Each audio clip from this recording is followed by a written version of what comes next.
Seperti inilah kondisi ruas Jalan Salemba Raya Senen Jakarta Pusat pasca libur Lebaran.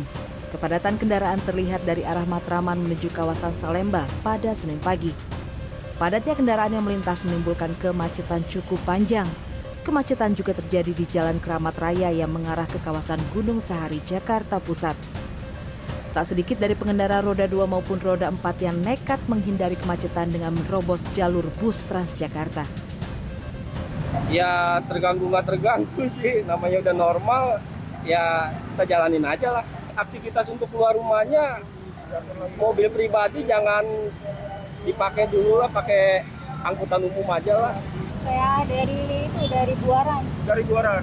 Kondisi lalu lintasnya gimana Bu dari Buaran ke sini Bu? Kondisinya sih masih agak udah macet. Rasa aktivitasnya terganggu nggak sih Bu? Ya lumayan terganggu. Sementara di hari pertama kerja pasca libur panjang Lebaran, kantor pelayanan Samsat dan pelayanan SIM di Demak, Jawa Tengah pada Senin dipenuhi warga. Untuk mendapat pelayanan, warga harus antre selama berjam-jam karena server mengalami gangguan. Di bagian pengurusan SIM, pelayanan dihentikan sebelum pukul 12 siang karena jumlah pemohon sudah melebihi kapasitas.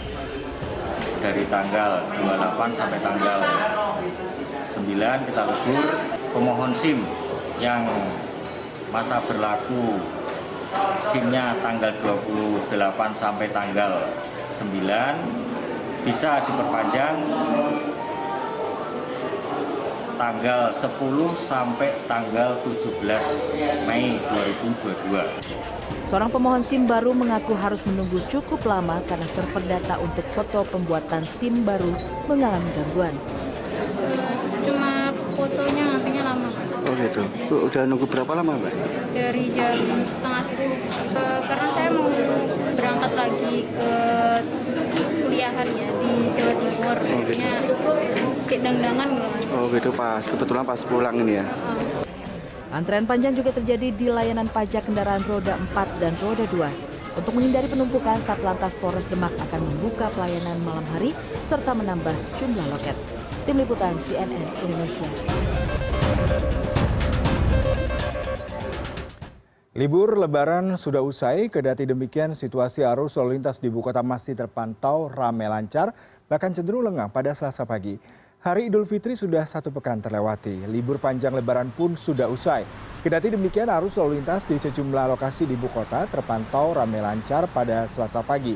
Titik-titik yang biasa menjadi simpul kepadatan kendaraan, baik jalur tol maupun arteri, cenderung lengang tanpa hambatan berarti. Sebelumnya pada 8 Mei, pemerintah mengeluarkan kebijakan pembatasan 50% pegawai negeri sipil dan swasta untuk bekerja dari rumah dan libur sekolah diperpanjang pasca Lebaran guna memecah kemacetan arus balik Idul Fitri.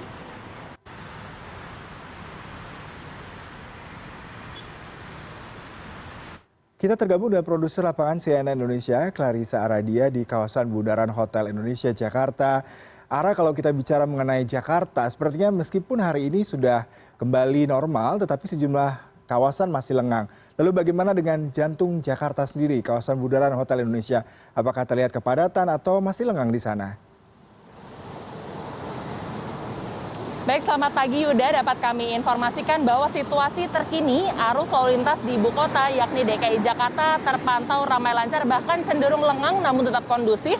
Tepatnya di titik saya melaporkan saat ini di kawasan Sudirman. Kawasan Sudirman Jakarta Pusat ini merupakan salah satu lokasi yang biasanya menjadi simpul kepadatan arus lalu lintas di waktu-waktu normal atau sebelum adanya Hari Raya Idul Fitri. Namun saat ini seperti yang Anda bisa saksikan di layar kaca Anda, Yuda, bahwa situasinya memang terpantau ramai lancar, bahkan cenderung kondusif tapi juga lengang. Meskipun begitu, pihak dari petugas yakni kepolisian sudah kembali memberlakukan sistem pengalihan arus lalu lintas mereka yang tidak sesuai dengan sistem ganjil genap. Namun sejak pagi hari tadi kami memantau bahwa para pengendara ini tertib ataupun juga menaati peraturan yang berlaku, yakni hanya mereka yang memiliki kendaraan berplat nomor genap saja yang bisa memasuki kawasan ganjil genap ini.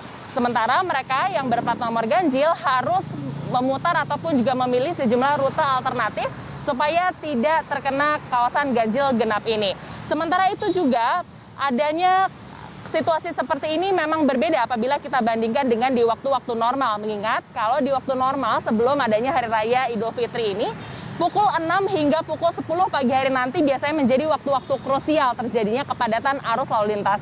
Namun sejak pukul 6 pagi hari tadi kami memantau hingga pukul 9 pagi ini situasinya masih sama Yuda, yakni ramai lancar bahkan cenderung lengang. Terdapat sejumlah alasan mengapa hari ini meskipun ini merupakan hari kedua usai libur panjang Lebaran, kawasan ibu kota ini tidak terpantau kepadatan ataupun kemacetan seperti waktu-waktu normal. Di antaranya adalah karena pada tanggal 8 Mei ataupun juga hari Minggu kemarin, pihak dari pemerintah dalam hal ini adalah Kementerian Dalam Negeri sudah mengeluarkan surat edaran penyesuaian sistem kerja aparatur sipil negara, dan dalam hal ini juga meminta untuk supaya perusahaan-perusahaan swasta juga ikut berkolaborasi untuk bisa menaati peraturan dan juga imbauan dari pemerintah, yakni menerapkan sistem ataupun juga kebijakan 50% work from home dan juga 50% bekerja dari kantor. Hal ini adalah upaya ataupun juga langkah yang ditempuh dalam rangka supaya bisa memecah kepadatan arus lalu lintas di kawasan Jabodetabek, mengingat saat ini sudah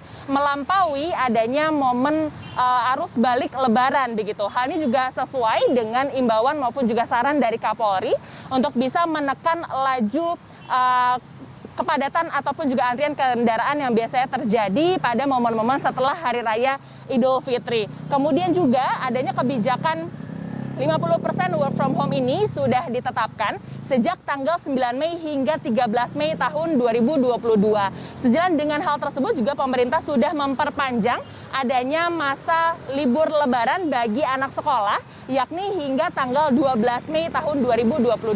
Sehingga mereka yang bersekolah ini bisa melakukan kegiatan belajar mengajar seperti biasa di sekolah, terhitung sejak tanggal 13 Mei tahun 2022, atau juga bisa memulainya pada tanggal 17 Mei tahun 2022.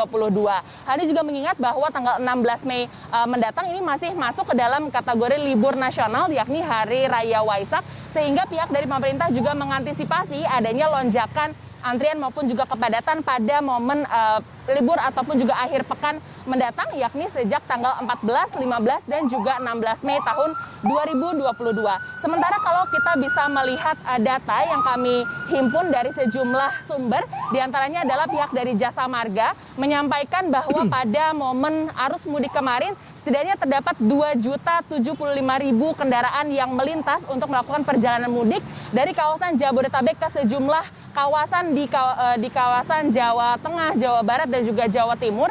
Namun di momen arus balik terhitung sejak tanggal 4 Mei hingga 9 Mei kemarin, hanya terdapat sebanyak 1.075.000 kendaraan saja yang sudah kembali ke kawasan Jabodetabek. Ini artinya masih ada sekitar 47% atau setara dengan 990.000 kendaraan yang belum kembali ke kawasan Jabodetabek, yang perlu diantisipasi akan terdapat antrean kepadatan di hari-hari ke depannya. Begitu. Kemudian juga kalau misalkan kita melihat dari sejumlah transportasi umum yang biasa digunakan oleh orang Jakarta begitu untuk melakukan aktivitas di kawasan ibu kota ini, biasanya yang diandalkan adalah KRL ataupun juga bus Transjakarta. Namun sejak pagi kami juga memantau bahwa kepadatan penumpang ini tidak sebanyak di waktu-waktu normalnya.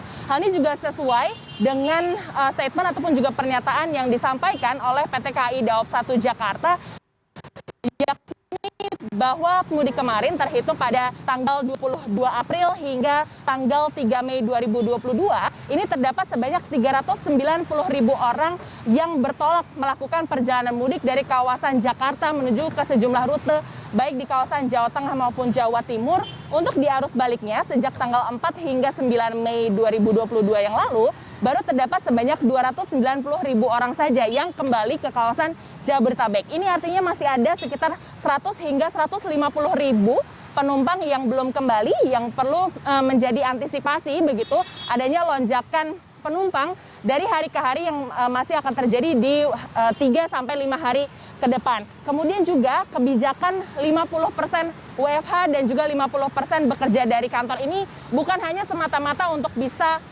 menekan jumlah kendaraan yang melintas di sejumlah rute kawasan Jabodetabek, bukan hanya di kawasan tol maupun juga arteri, namun juga sebagai upaya untuk menekan laju penyebaran COVID-19. Hal ini juga diingat bahwa sesuai dengan imbauan dari pemerintah, meskipun masyarakat diperkenankan untuk melakukan mudik kembali ke kampung halaman, masyarakat ini dihimbau untuk tetap menerapkan protokol kesehatan. Dan untuk mengantisipasi adanya penyebaran COVID-19 di kawasan DKI Jakarta, begitu, WFH ini diambil langkahnya bukan hanya oleh pemerintah pusat, namun juga oleh pemerintah DKI Jakarta juga untuk menekan laju penyebaran COVID-19, sehingga mereka yang usai melakukan perjalanan mudik ke kampung halaman ini diprioritaskan untuk melakukan bekerja dari rumah atau work from home terlebih dahulu.